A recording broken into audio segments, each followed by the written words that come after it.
হ্যাঁ, আজ আমিও ইউটিউবে ভিডিও দেখে চলে গিয়েছিলাম সোনাগাছিতে। সোনাগাছি মেইন রোড থেকে একজন মহিলা এসে আমাদের খুব বললে আমরা তার সাথে যাই। কথা হলো আগে দেখব, তারপর পছন্দ হলে করব। নিয়ে গেল এক ২ তালা বাড়িতে।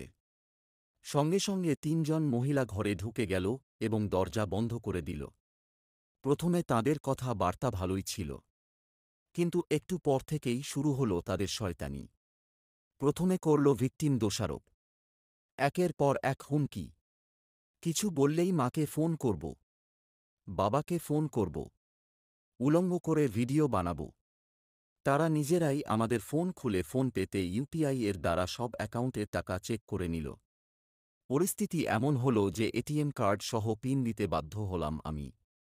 অ্যাকাউন্ট ২০,০০০ টাকা ছিল।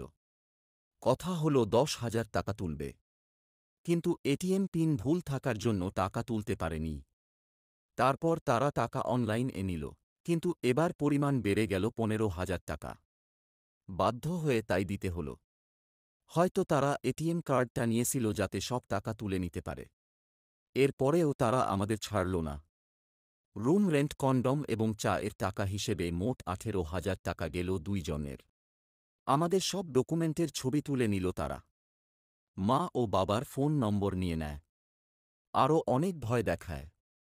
আমাদের কি দোষ বলো? আমাদের একটা বয়স হয়েছে, তাই আমরা গিয়েছি।